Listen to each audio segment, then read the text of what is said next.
अस्सलामुअलैकुम dear students, electric flux आज का हमारा टॉपिक है। इलेक्ट्रिक फ्लक्स यानी इलेक्ट्रिक लाइंस की वजह से जो फ्लक्स प्रोड्यूस हो रहा है।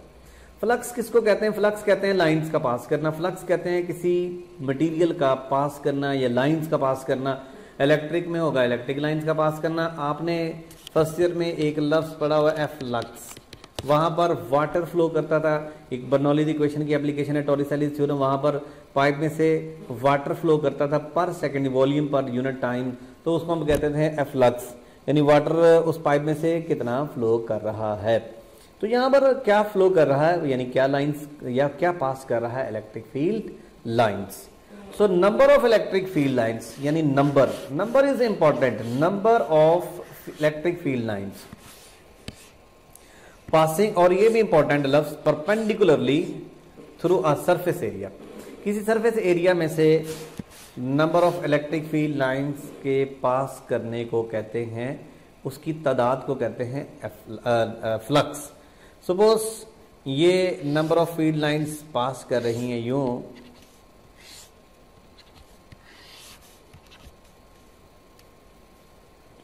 तो मेरे पास यहां पर एक एरिया है और इस एरिया में से 4 लाइंस पास कर रही हैं।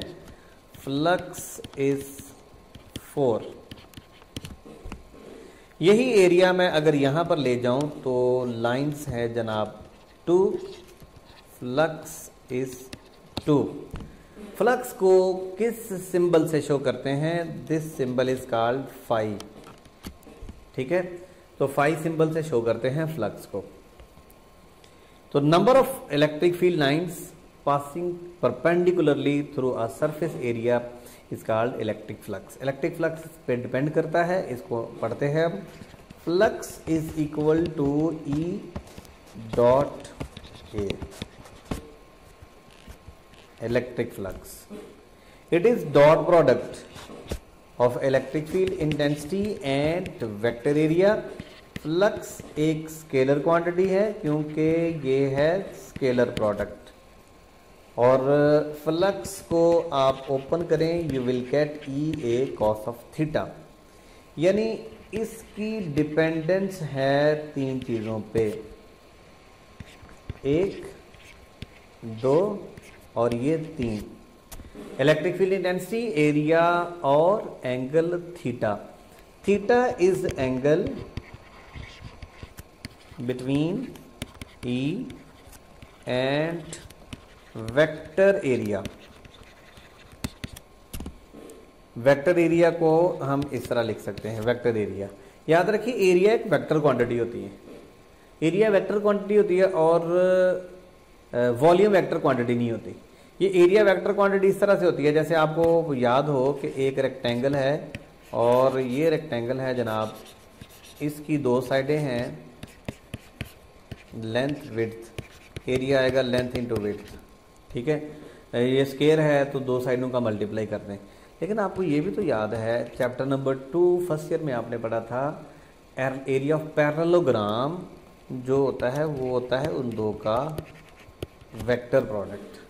तो वेक्टर प्रोडक्ट जब हम करते हैं तो क्वांटिटी वेक्टर सिंबल में आएगी। ठीक है, जब मैग्नीट्यूड लेते हैं तो ये एरिया होता है, और जब आप उन 2 चीजों का क्रॉस मल्टीप्लाई लेते हैं तो जो वेक्टर एरिया आएगा वो, यानी उसका जो रिजल्टेंट आएगा वो उसके ऊपर क्या होगा? परपेंडिकुलर, यानी इस प्लेन के ऊपर ये बिल्कुल ऐसे परपेंडिकुलर होगा। तो वेक्टर एरिया की डायरेक्शन अपनी प्लेन के ऊपर परपेंडिकुलर होती है, नॉर्मल होती है। जैसे ये मेरा हाथ है तो ये एक सरफेस है, ये एक प्लेन है, area is normal to the plane, so this pointer is normal. यानी ये मेरे हाथ के ऊपर, पाम के ऊपर क्या है? नॉर्मल, यानी 90 के एंगल के साथ। So what is this? This is the direction of vector area and this is area, या this is surface, this is plane. ये डायरेक्शन इधर को भी हो सकती है और ये डायरेक्शन इधर को भी हो सकती है। तो एंगल यहां पर जो बात कर रहे हैं वो एंगल क्या है? Angle between E and vector area. ये बात भूलनी नहीं है आपने कंफ्यूज आपको मैं करूंगा, मैं आगे चल के आपसे ऐसे सवाल पूछूंगा जहां पर आप कंफ्यूज हो जाएंगे, लेकिन आप जब ये बात समझ जाएंगे कि एंगल मैंने किस किस के दरमियान लेना है तो इंशाल्लाह ताला आप कंफ्यूज नहीं होंगे। तो अब हम बात करते हैं पहले इसके यूनिट की। यूनिट ई का क्या है जनाब? न्यूटन पर कूलम, और एरिया का मीटर स्क्वायर, यानी न्यूटन मीटर स्क्वायर पर कूलम। और ई का एक और यूनिट भी है, वो क्या है भला? वोल्ट पर metre, metre square, you will get volt metre. So volt metre is also the unit of electric flux. अब ये एमसीक्यूज में आ चुका है, तो ये एमसीक्यूज इतना मुश्किल नहीं है, याद रखने हैं आपने। ठीक हो गया, ये तो इलेक्ट्रिक फ्लक्स। अब इलेक्ट्रिक फ्लक्स की डिपेंडेंस की बात करते हैं। पहले बात कर लेते हैं maximum electric flux.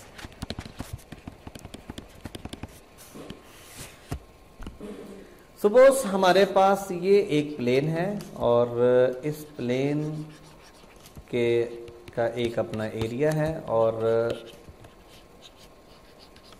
This is a plane, ये प्लेन है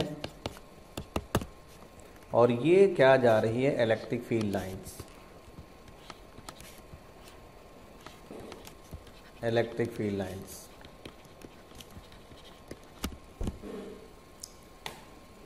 अब ये क्या है भला? ये है प्लेन। अब ऐसे है, ये प्लेन है, इलेक्ट्रिक लाइनें ऐसे हैं, मैक्सिमम इसमें से पास करेंगी ना। सो मैक्सिमम लाइनें जब पास करेंगी तो maximum flux E is perpendicular to plane,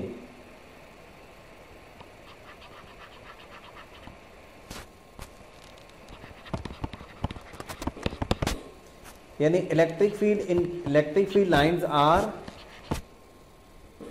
perpendicular to the plane. मैंने वेक्टर एरिया नहीं बोला, या आप इसको यूं कहेंगे electric field lines parallel to vector area. Where is vector area? Vector area अगर आप बनाएंगे तो मैं पेन का कलर जरा चेंज करके आपको समझाता हूं। जी जनाब, vector area is normal to the plane, this is vector area. अब जरा चेक करें, इलेक्ट्रिक फील्ड लाइंस और वेक्टर एरिया पैरेलल है, फ्लक्स मैक्सिमम। ठीक है, यहां पर आप फार्मूला लगाएंगे, flux is equal to E A cos of 0 degree. So E A that is maximum. अब बात करते हैं मिनिमम।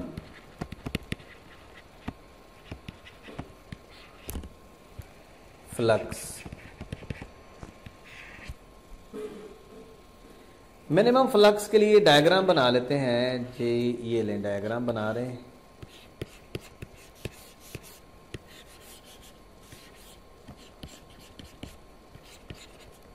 ये एक प्लेन है और इलेक्ट्रिक फील्ड लाइंस अभी भी हमने उसी डायरेक्शन में ड्रॉ करनी है। This is the direction of vector area. ये प्लेन है और ये उसका वेक्टर एरिया है।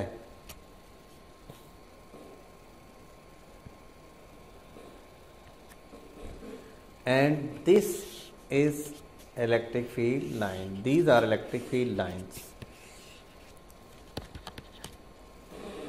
Electric field lines are parallel to plane या surface। अगर इलेक्ट्रिक फील्ड लाइन उसके पैरेलल हो, बिल्कुल ये ऐसे नहीं बल्कि ऐसे देखें।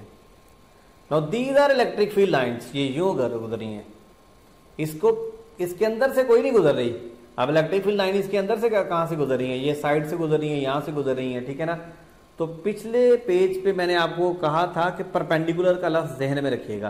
तो ये इलेक्ट्रिक फील्ड लाइन इसके परपेंडिकुलर है क्या? नहीं, बिल्कुल इसके पैरेलल जा रही है, इसमें से कोई पास ही नहीं कर रही इसमें से। So electric field lines are parallel to the plane surface या हम यूं कह सकते हैं electric field lines are perpendicular to vector area. वो कैसे, ये देखें 90 डिग्री का एंगल बन रहा है। No flux is maximum, sorry flux is minimum. Flux का फार्मूला होगा E A cos of 90 degree, E A 0 0, ठीक हो गया। Flux is 0। अगर मैं आपसे क्वेश्चन पूछूं, चलिए इससे पहले कि मैं आपसे क्वेश्चन पूछूं, अब हम बात करते हैं एक और केस की, थर्ड केस की। थर्ड केस में है जनाब, ये जो इलेक्ट्रिक फील्ड लाइंस हैं ये हैं, और वेक्टर एरिया जो है वो इलेक्ट्रिक फील्ड के ना पैरेलल है ना परपेंडिकुलर है, किसी और डायरेक्शन में है। अब दो काम हो सकते हैं, या तो आप एरिया के दो कंपोनेंट बना लें, या आप इलेक्ट्रिक फील्ड के दो कंपोनेंट बना लें। चलिए इलेक्ट्रिक फील्ड के दो कंपोनेंट बना लेते हैं। ये लें, ये ई है, ये ई है। थीटा के सामने वाला ये थीटा है, ये थीटा है। थीटा के सामने वाला क्या होगा, ई साइन थीटा, और ये वाला क्या होगा, ई कॉस ऑफ थीटा।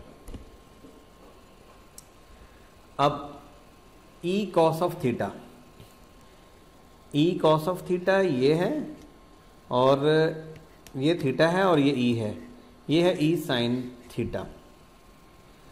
अब इलेक्ट्रिक फील्ड लाइंस, यानी ये है E cos theta, electric field lines का है। ई कॉस थीटा इसके ऊपर परपेंडिकुलर है, ये है प्लेन, प्लेन के ऊपर कौन परपेंडिकुलर है, ई साइन थीटा, तो प्लेन की डायरेक्शन में है। ई कॉस थीटा प्लेन के ऊपर परपेंडिकुलर है, तो फिर क्या आएगा, flux is equal to E cos of theta into area. अब इसको ऐसे भी लिख सकते हैं, E A cos of theta. अब this angle theta is between E and ए।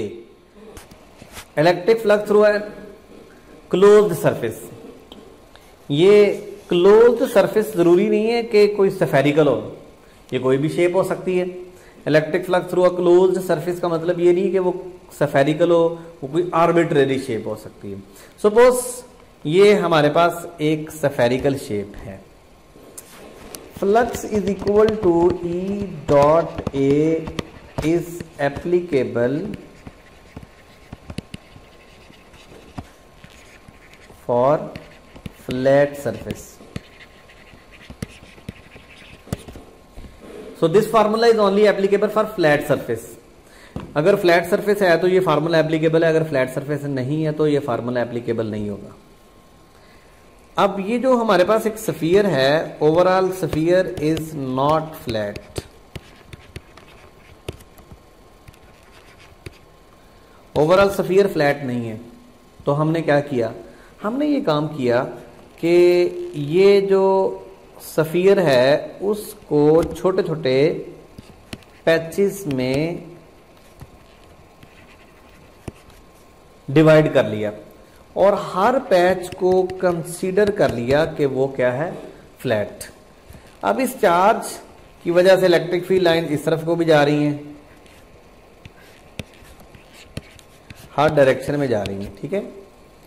और ये इलेक्ट्रिक फील्ड लाइन इस चार्ज की वजह से हैं, और ये है डेल्टा एरिया इस स्मॉल पैच का। इस तरह के स्मॉल पैचेस हमने कितने बनाए हैं, बहुत ज्यादा, यानी n स्मॉल पैचेस बनाए हैं। पूरी स्फीयर को स्मॉल पैचेस में क्यों डिवाइड किया, क्योंकि फ्लक्स का फार्मूला ई डॉट ए जो हमने पढ़ा है वो सिर्फ फ्लैट सरफेस पे एप्लीकेबल है, और फ्लैट सरफेस बनाने के लिए हमने ये ओवरऑल हमारे पास जो पूरी क्लोज सरफेस थी वो फ्लैट नहीं थी, हमने स्मॉल पैचेस में उसको डिवाइड किया। अब फ्लक्स 1 क्या होगा, ई डॉट डेल्टा ए 1। आप सोच रहे होंगे कि ई के साथ मैंने 1 क्यों नहीं लिखा। बेटा जो ई है ना वो होती है के क्यू ओवर आर स्क्वायर। इस चार्ज से सेंटर पे चार्ज है और हर साइड एक जैसे डिस्टेंस पे है, इसका मतलब ई सबके लिए एक जैसी है। फ्लक्स 2 आएगा E dot delta A 2, flux 3 E dot delta A 3 and so on. Flux n is equal to E dot delta A n. Now total flux total is equal to flux 1, flux 2, flux 3 and so on flux n. Values put कर लो. E delta A 1 cos 0 degree. हर एक में angle 0 degree है. या ये देखें, ये दोनों पैरेलल है ना. Plus E delta A 2 cos 0 degree and so on E delta A N cos 0 degree. Total flux आएगा E delta A 1 plus E delta A 2 and so on E delta A N. बहुत आसान है. E into delta A 1 delta A 2 delta A N. E into total area of sphere. Flux total हमने जो find करना है. We no E for point charge is equal to K Q over R square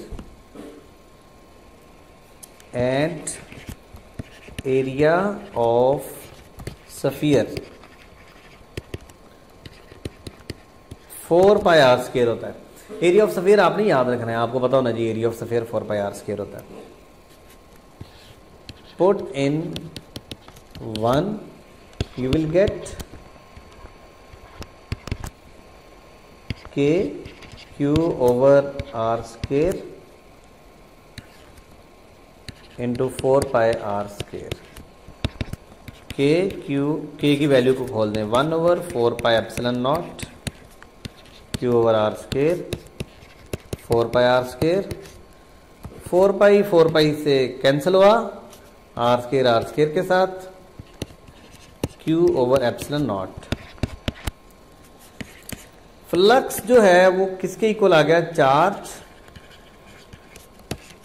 1 over epsilon not.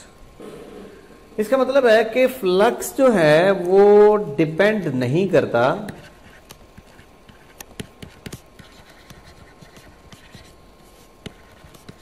On shape. यहां पर फार्मूले में कहीं shape का कोई तस्करा है? आपने जो आपके दिन में सवाल आ सकता है कि सर आपने सेफेरिकल क्यों ली? क्योंकि सेफेरिकल के एरिया का इल्म है, इसलिए हमने सेफेरिकल को लिया. लेकिन एट द एंड रिजल्ट ने हमें यह बताया कि फ्लक्स शेप पे डिपेंड नहीं करता. फ्लक्स किस पे डिपेंड करता है? फ्लक्स डिपेंड करता है एक चीज चार्ज और दूसरी चीज है मीडियम. कि कौन सा मीडियम? शेप पे डिपेंड नहीं करता. इसलिए अगर आप इस तरह की शेप बना लें या ऐसी शेप बना लें, फ्लक्स दोनों शेप में से इस चार्ज की वजह से एक जैसा रहेगा. ऐसी शेप जिस तरह की मर्जी आर्बिट्रेरी शेप बना लें, फ्लक्स में कोई चेंज नहीं आएगी. तो इसका मतलब फ्लक्स जो है वो सिर्फ और सिर्फ किस पे डिपेंड कर रहा है? चार्ज और मीडियम. चार्ज की मैग्नीट्यूड कितनी है और मीडियम कौन सा है. शेप कौन सी है उस पर डिपेंड नहीं करता. ये टॉपिक यहाँ पर एंड हो रहा है. इसके बाद बहुत ज़्यादा इंपॉर्टेंट टॉपिक स्टार्ट होगा, वो है गॉसेस लॉ और उसकी एप्लीकेशंस, जो कि इस चैप्टर का एक इम्पॉर्टेंट सवाल है, लॉन्ग क्वेश्चन है, जो कि बहुत दफ़ा इस पेपर में आ चुका है. ओके, अल्लाह हाफिज़.